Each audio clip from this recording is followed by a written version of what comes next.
Bismillahirrahmanirrahim. Assalamualaikum warahmatullahi wabarakatuh.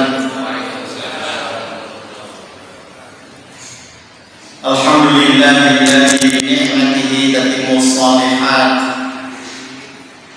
Walhamdulillahilladzi hadana li hadza wa ma kunna linahtadiya laula an hadana Allah. Asyhadu an la ilaha illallah wahdahu la syarika lah wa asyhadu anna Muhammadan abduhu wa rasuluh. Ya ayyuhalladzina amanu taqullaha haqqa tuqatih wa la tamutunna illa wa antum muslimun. Allahumma shalli wa sallim wa barik ala Muhammad wa ala alihi wa ashabihi wa man tabi'ahum bi ihsanin ila yaumil. Masyaallah muslimin, bapak-bapak, ibu-ibu, jamaah salat maghrib dan jamaah salat isya insyaallah. Ya, semoga kita semua senantiasa dirahmati, dicintai, dikasihi dan diridhoi oleh Allah Subhanahu wa taala. Alhamdulillah, kembali kita mengucap syukur kepada Allah Subhanahu wa taala atas nikmat yang telah dilimpah curahkan kepada kita semua, sehingga alhamdulillah di sore hari atau di malam hari ini Allah takdirkan kita kembali bertemu dan berkumpul di majelis ini dalam keadaan sehat walafiat untuk melanjutkan kajian kita dalam kitab Riyadhus Shalihin yang disusun oleh Imam An-Nawawi Asy-Syafi'i. Satu kitab yang sangat masyhur di kalangan kaum muslimin, dibahas di lembaga-lembaga pendidikan Islam, di majelis-majelis ta'lim, di masjid-masjid di seluruh dunia. Jadi kitab ini sangat penting. Ya, kitab ini sangat penting karena di dalamnya memuat begitu banyak pelajaran yang berharga, baik berkaitan dengan akidah, ibadah, akhlak dan adab, dan begitu pun muamalah. Maka ketika kita ditakdirkan oleh Allah bisa mengkaji kitab ini, itu adalah suatu nikmat yang sangat besar. Oleh karena itu, alhamdulillah sudah bertahun-tahun kita bahas kitab ini dan masih terlalu banyak pelajaran berharga yang ada di dalamnya yang belum bisa atau yang belum kita pelajari. Maka mudah-mudahan Allah senantiasa menganugerahkan kepada kita semua ilmu yang bermanfaat, membawa keberkahan baik dalam kehidupan di dunia, lebih-lebih nanti dalam kehidupan akhirat. Bapak Ibu sekalian, kita akan memasuki satu bab yang baru, yaitu bab yang ke-49. Bab yang ke-49. Judulnya adalah Ijra'u ahkamin nasi 'ala dhahiri, yaitu menjalankan hukum-hukum Allah kepada seseorang sesuai dengan zahirnya yang nampak dari orang tersebut. Wa sarairihim ila Allah Ta'ala. Adapun hati mereka, apa yang ada dalam hati mereka, niat ataupun tujuan ataupun keyakinan, iman dan sebagainya, kita serahkan kepada Allah. Karena kita tidak bisa menilai hati seseorang. Yang bisa kita nilai itu adalah zahirnya yang nampak.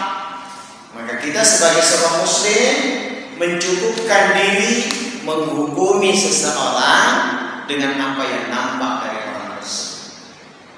Dan ini bab yang sangat penting dalam ajaran agama kita.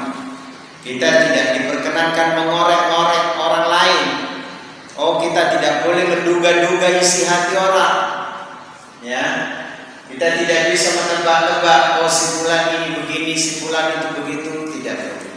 Kita hanya melihat zahirnya saja. Ya, dan ini adalah sesuatu kaidah yang sangat berharga dalam ajaran agama. Bapak Ibu sekalian, berkenaan dengan bab ini Al-Imam An-Nawawi mengangkat beberapa ayat dan hadis-hadis yang menjadi landasan ya untuk meyakini kebenaran dari kaidah penting. Yang pertama, surat At-Taubah ayat 5. Surat At-Taubah ayat 5. Allah Subhanahu wa taala berfirman, "Fa in tabu fa in tabu wa aqamus salata wa atawuz zakata fa khallu sabila."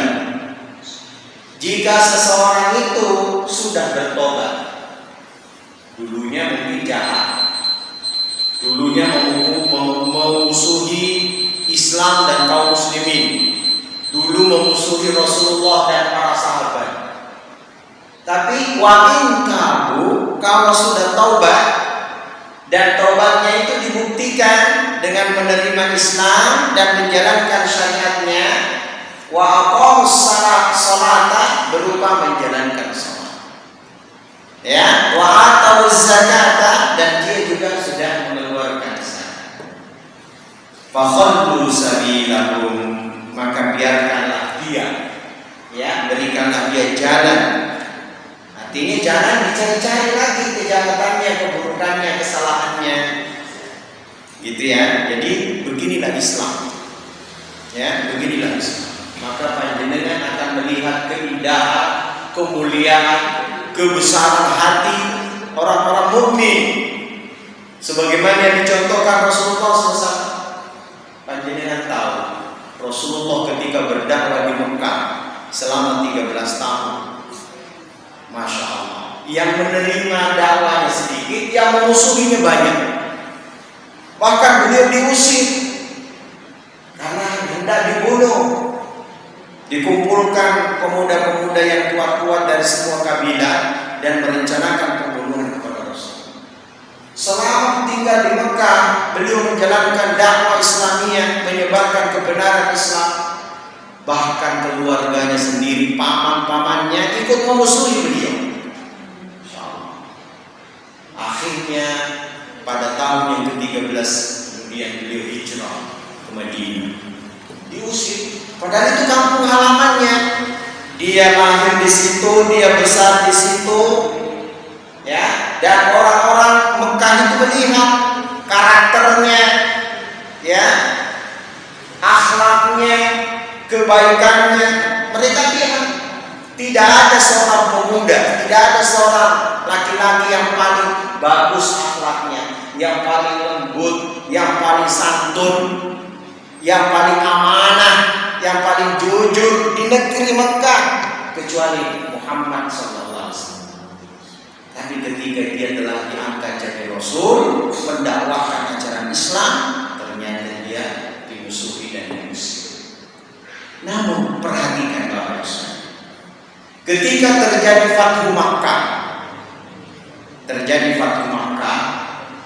ya, yaitu pembebasan kota Makkah, Rasulullah dan para sahabat kurang lebih 10.000 sahabat, bukan 1.000, 10.000, dengan peralatan lengkap, senjata berupa pedang, tombak dan perisai. Mereka berangkat menuju dari Madinah ke Mekah dan memasuki kota Mekah. Pertanyaannya, ketika Rasulullah sudah di atas angin menguasai kota Mekah, apakah orang-orang yang tadinya memusuhi, memerangi beliau, menyakiti beliau, mencaci maki dan menghina beliau, apakah kemudian dikumpulkan terus digantungkah, dipenggal lehernya kah, dibunuhkah? Tidak. Walaupun ada di antara mereka belum masuk Islam. Pada saat Fathu Makkah ada yang belum masuk Islam, ada yang masuk Islam. Mereka bertaubat kembali kepada jalan yang benar, kemudian baik keislamannya, seperti Abu Sufyan radhiyallahu taala. Kita semua tahu terjadinya perang Badar itu salah satu faktor penyebabnya ya Abu Sufyan. Tapi ketika sudah Fathu Makkah, Makkah itu dikuasai oleh Rasulullah dan para sahabat, Abu Sufyan masuk Islam dan balik ke Islam. Beginilah Islam. Jadi ketika Muslim atau kaum muslimin atau seseorang yang dulunya jahat memusuhi Islam dan kaum muslimin, terus dia bertaubat, kemudian dia masuk Islam atau dia memperbaiki keislamannya, ya sudah, terima Islam. Kalaupun dia menjalankan atau melakukan suatu hal-hal yang menyalahi hukum, misalnya membunuh dan sebagainya, itu ceritanya lain. Itu ada istilah, ya, dalam kaidah syariat kita ada istilah qisas, ada istilah had, ya bayar dia, dan seperti nanti kisah yang akan kita ceritakan. Kemudian dalam satu hadis Rasulullah SAW, Ani bin Umar radhiyallahu taala Ibnu Umar itu artinya anaknya Umar. Umar siapa di sini? Umar ibn Khattab radhiyallahu taala anhu. Semoga Allah meridai keduanya. Anna Rasulullah sallallahu alaihi wasallam qala, Rasulullah sallallahu alaihi wasallam pernah bersabda, umirtu an uqatilan nas. Aku diperintahkan untuk memerangi manusia hatta yashhadu an la ilaha illallah, sehingga mereka itu mengucapkan la ilaha illallah. Ya, memerangi manusia di sini bukan sembarang kali bunuh orang, bukan. Ya, ketika mereka itu misalnya memusuhi Islam atau kemudian menyerang kaum muslimin, kemudian kaum muslimin mempertahankan diri dan balik menyerang mereka. Kalau mereka masih dalam kondisi kufur, belum mengucapkan la ilaha illallah, terus diperangi sampai mereka mengucap la ilaha illallah. Ya, wa anna Muhammadar Rasulullah, dan bersaksi bahwa Muhammad itu adalah Rasulullah Subhanahu wa taala. Wa yuqimus sholata, dan dia mendirikan salat. Wa yutuz zakata, dan dia membayar zakat. Fa idza fa'alu dzalika, kalau dia sudah melakukan yang demikian itu, ya, asamu minni dima'uhum wa amwaluhum, ya, maka terjagalah harta-harta mereka dan nyawa-nyawa mereka. Artinya kalau dia sudah berperang antara mereka orang kafir tadi sama Islam dengan Islam, terus mereka kemudian masuk Islam, tiba-tiba mereka masuk Islam, ya sudah, tidak diperangi lagi. Makanya kalau sebelum suatu kampung itu diserang, Rasulullah dan para sahabat menunggu dulu. Jangan-jangan di kampung itu terdengar adzan. Kalau terdengar adzan, tidak jadi diserang. Tidak jadi diserang. Kenapa? Berarti di situ Muslim. Di situ Muslim. Maka ketika seseorang atau segerombolan manusia sudah mengikrarkan syahadat la ilaha illallah Muhammadar Rasulullah, dibuktikan dengan mengerjakan salat, mengeluarkan zakat, maka terjagalah harta, terjagalah nyawa atau darah mereka. Tidak boleh diperangi, tidak boleh diserang. Ya, tidak boleh diperangi, tidak boleh diserang. Illa bihaqqil Islam, kecuali hak-hak Islam. Artinya di sana ada pelanggaran hukum yang wajib ditegakkan, ya, konsekuensi hukumnya. Misalnya dia membunuh, maka ada qisas, ya. Atau pembunuhan tidak sengaja, maka dia wajib bayar namanya diyah, denda, dan sebagainya. Ya. Jadi inilah salah satu di antara akhlak Islam. Kemudian wa hisabuhum 'ala Allah taala, adapun hisabnya, perhitungannya, benar-benarkah dia masuk Islam atau hanya untuk menyelamatkan diri, itu dia kembalikan kepada Allah. Yang dihukum itu zahirnya, pokok dia masuk Islam, sudah stop, jangan diserang, jangan diperang, sudah muslim kok. Adapun tujuan dia nanti masuk Islam, apakah karena takut atau tidak, atau berlindung supaya tidak diserang, maka itu urusannya hanya dengan Allah Subhanahu. Ini satu prinsip yang luar biasa, dan satu prinsip yang sangat agung dalam agama. Itu hadis dari sahabat yang mulia Abdullah. Kemudian dalam hadis yang lain, wa'an Abi Abdullah Tariq bin Asham, dari Abdullah Tariq bin Asham, atau Abu Abdullah Tariq bin Asham radhiyallahu ta'ala anhu, qala, dia berkata, sami'tu Rasulullah sallallahu alaihi wasallam yaqul, aku mendengarkan Rasulullah sallallahu alaihi wasallam bersabda, man qala la ilaha illallah, barang siapa yang mengucapkan la ilaha illallah, bersyahadat. Jadi satu poin penting, Pak, kalau orang sudah bersyahadat, berarti saudara kita sesama muslim. Saudara kita sesama muslim. Ya. Wa kafara bima yu'badu min dunillah, dan dia mengingkari sesembahan selain Allah. Dia mengingkari sesembahan berupa patung-patung, dewa-dewa.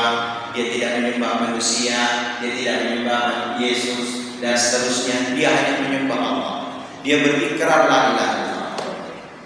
Maka haruma maluhu wa damuhu, haram, tidak boleh diganggu harta-harta mereka, tidak boleh dirampas, ya, darah-darah mereka tidak boleh ditumpahkan, ya, tidak boleh dibunuh.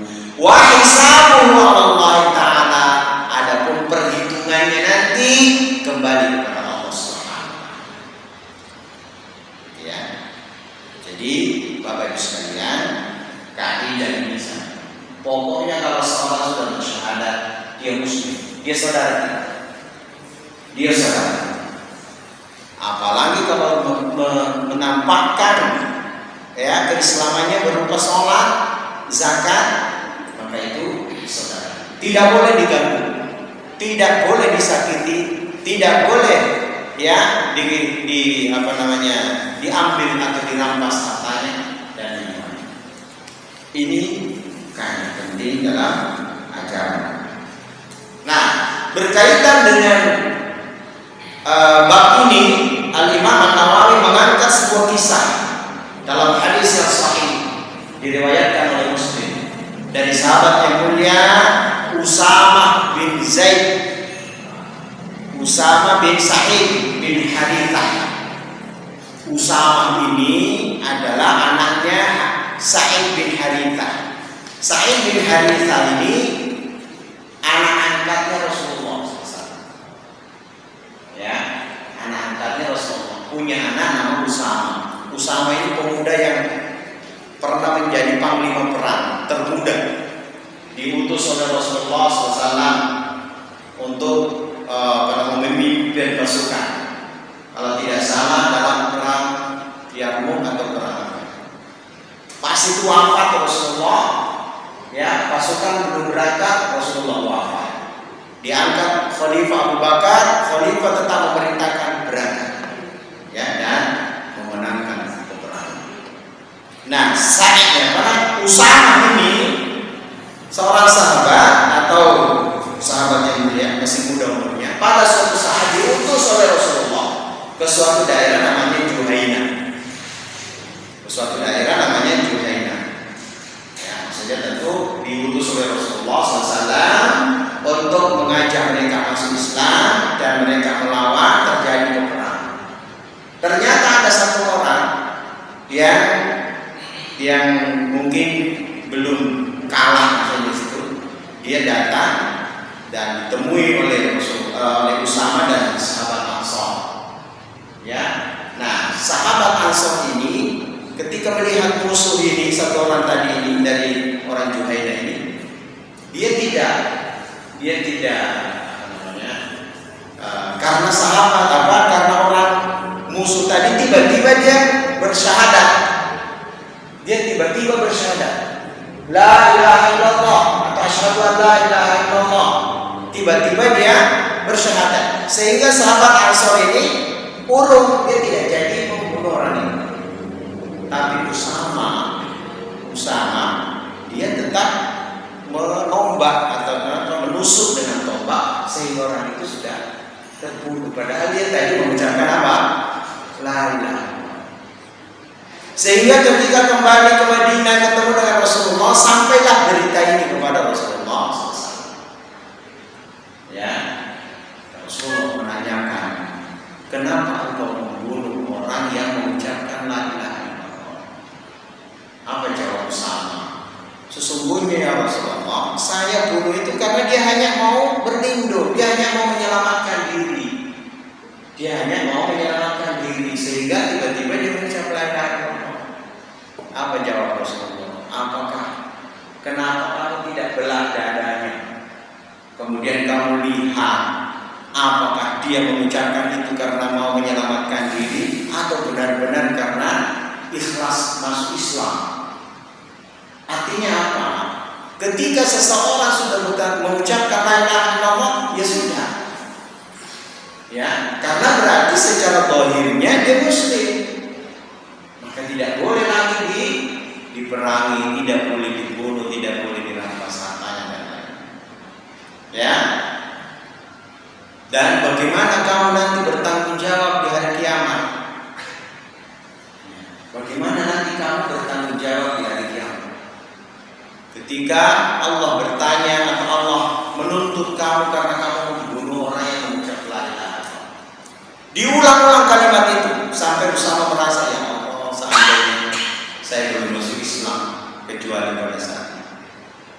Ya, merasa menyesal sekali Usama. Akhirnya karena ini pembunuhan, dianggap pembunuhan tidak sengaja, maka dia ditebus dengan membayar dia sebesar 100 ekor unta. Coba lihat, 100 ekor unta.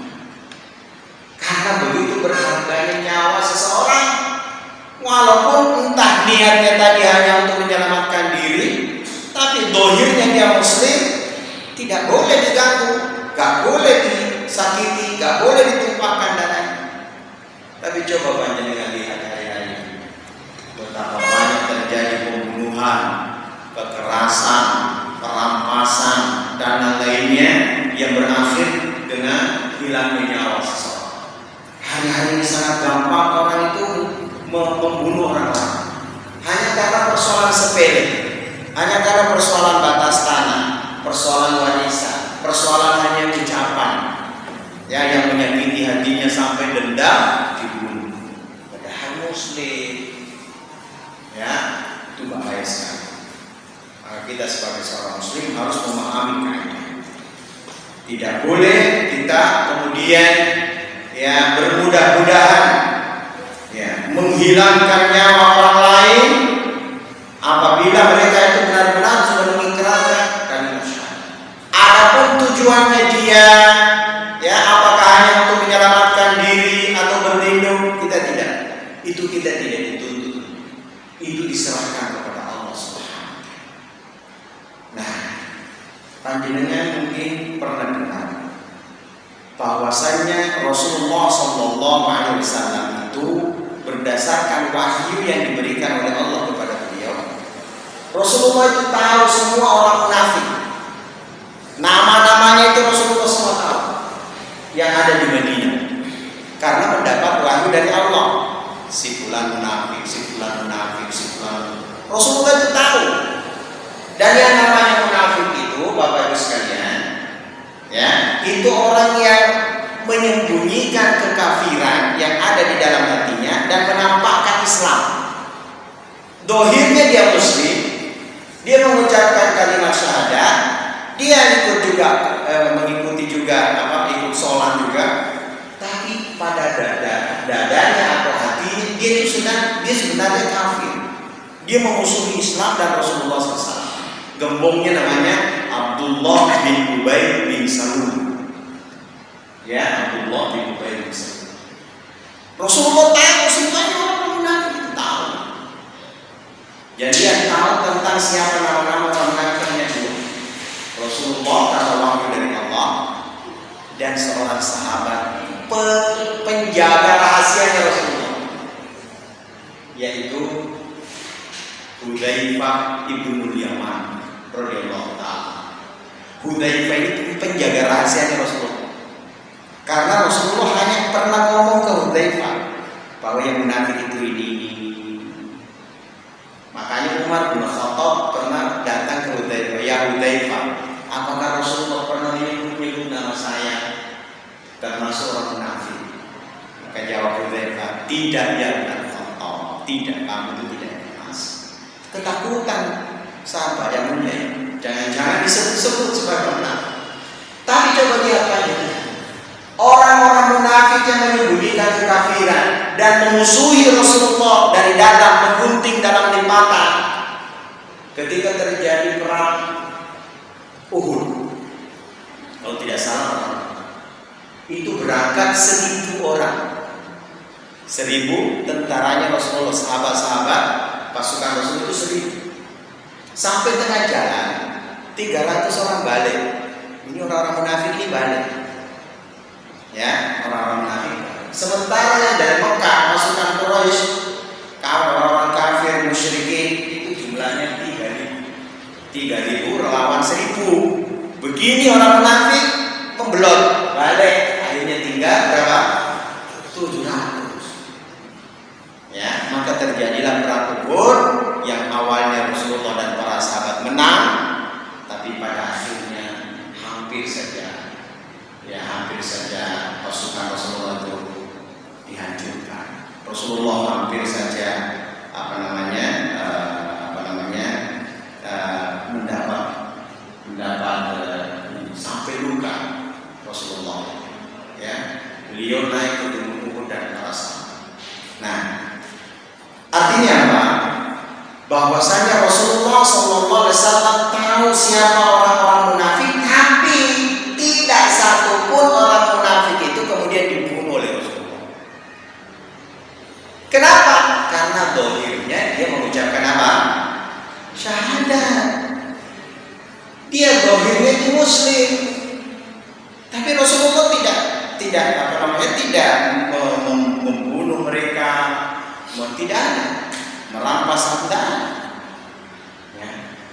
Dan Rasulullah tahu siapa yang memusuhi Rasulullah, menampakkan Islam tapi memusuhi Rasulullah.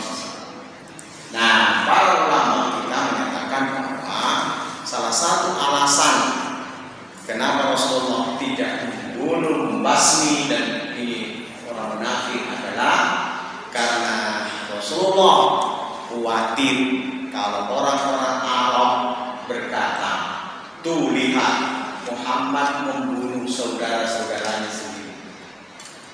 Muhammad membunuh saudara-saudaranya sesama Muslim. Nah, sehingga kalau terjadi demikian, semakin enggan orang-orang masuk Islam. Oh, jelas-jelas Muslim kok dibunuh.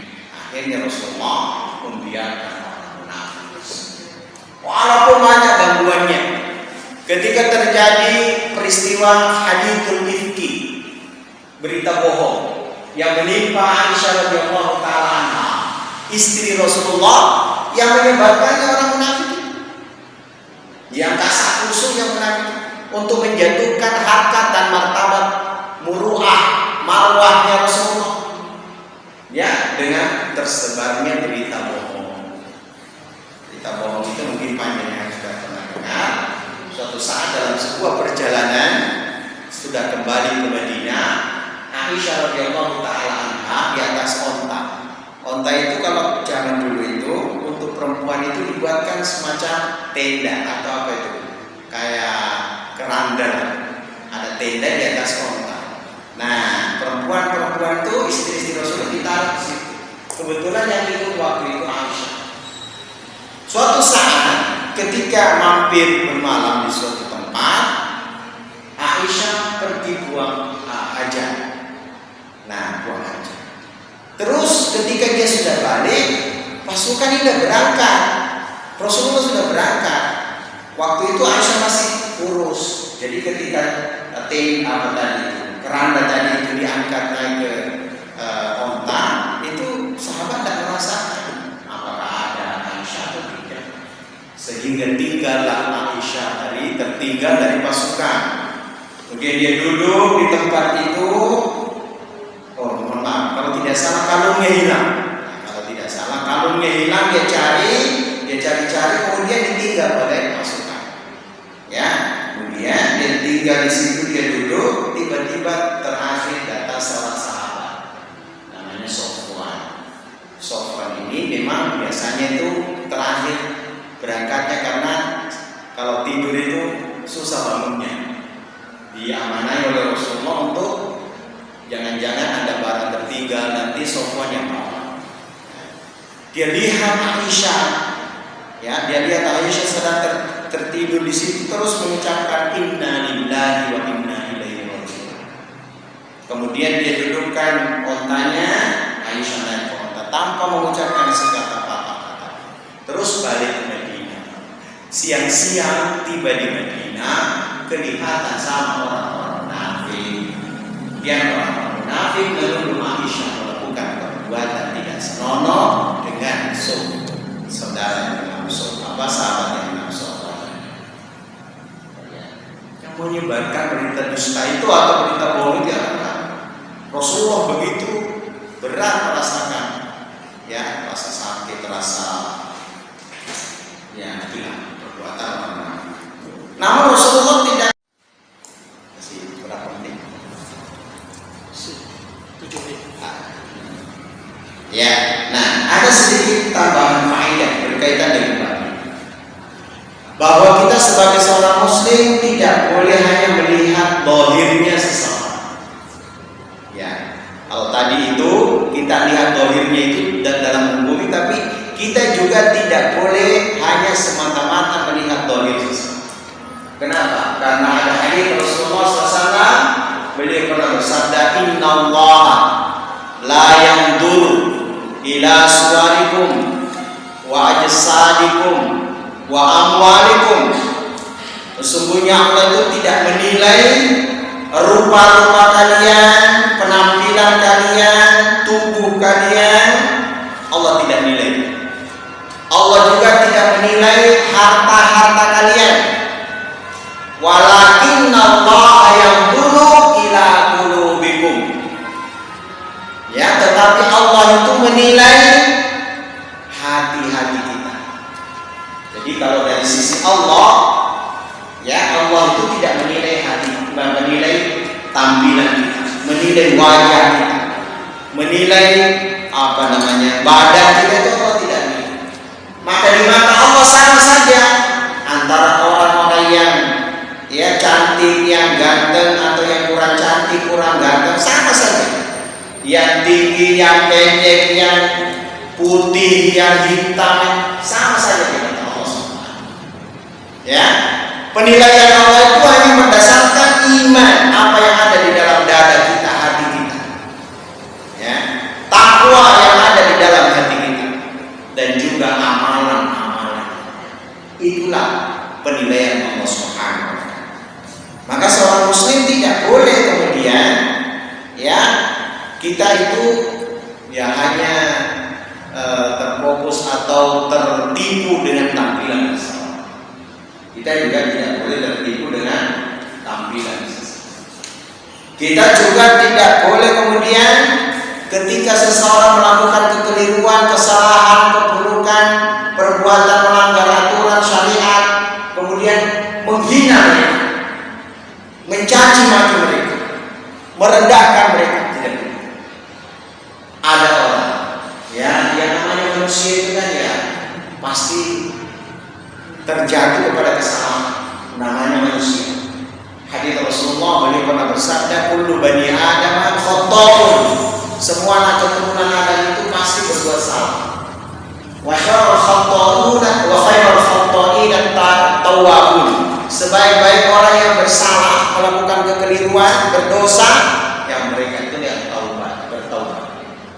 Jadi tidak ada ceritanya orang itu tidak terjatuh kepada kesalahan. Maka kalau ada orang yang pernah jatuh kepada kesalahan, kita tidak boleh menghina, merendahkan dan sebagainya. Itu salah satu faedah tambahan yang sangat penting bagi kita. Kenapa perlu saya sampaikan ini?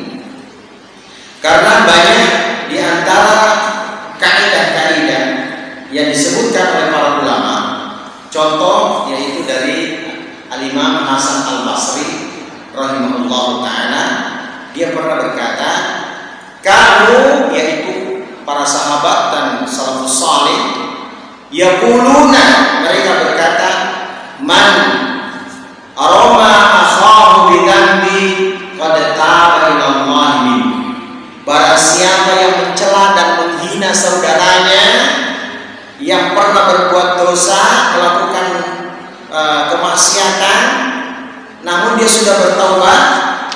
Nah, jadi ada saudara kita, ada sesama muslim, dia pernah melakukan dosa tapi sudah taubat, tapi dia hina, dia cela, dia rendahkan, maka lam yamut, dia tidak mati atau tidak akan mati hatta yabtalihi lahu bihi, kecuali Allah akan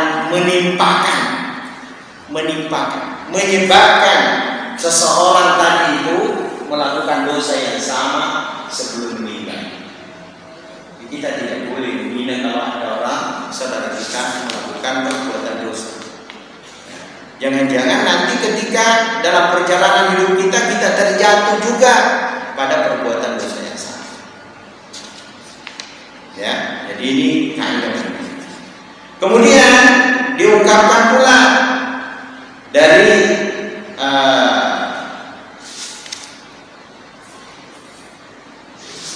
yang lainnya atau dari ulama yang lainnya, yaitu Syekh Mubarak Furi, beliau pernah berkata, yujaza bisalbi taufiqi hatta yartakiba ma ayyara akhahu bihi wa dzaka idza sahibahu anjabuhu binafsi. Kenapa kok Allah menimpakan dosa yang sama kepada seorang yang mencela saudaranya berdosa? Karena boleh jadi ketika dia mengucapkan kalimat-kalimat itu pada dirinya muncul sifat sombong. Dia merasa dirinya bersih, merasa dirinya tidak akan mungkin terjatuh kepada perbuatan dosa. Inilah yang menjadi hukuman baginya, karena kesombongannya, sifat ujubnya, akhirnya Allah Subhanahu wa ta'ala ya jatuhkan dia kepada dosa sebagaimana dosa saudaranya yang dia cela tadi. Maka kita harus berhati-hati. Ya.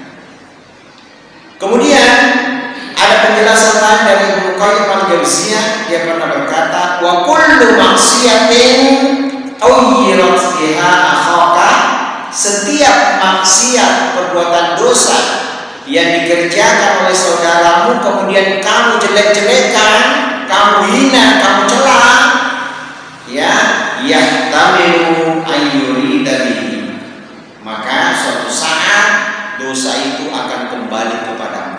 Bisa jadi engkau akan terjatuh kepada dosa yang sama. Ya, jadi bahaya. Maka kalau ada saudara kita melakukan perbuatan tidak baik, maka kita doakan.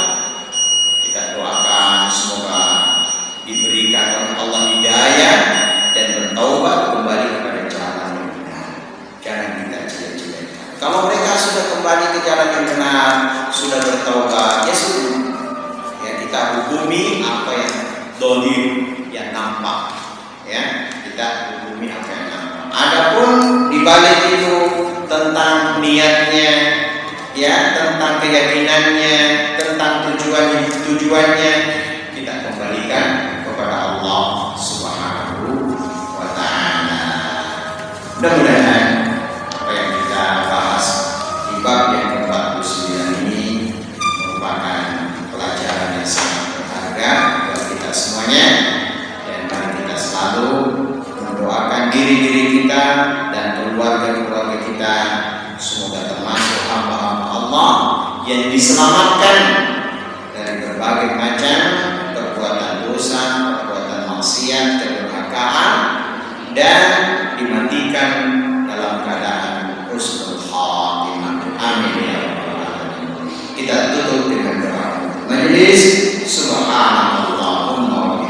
kita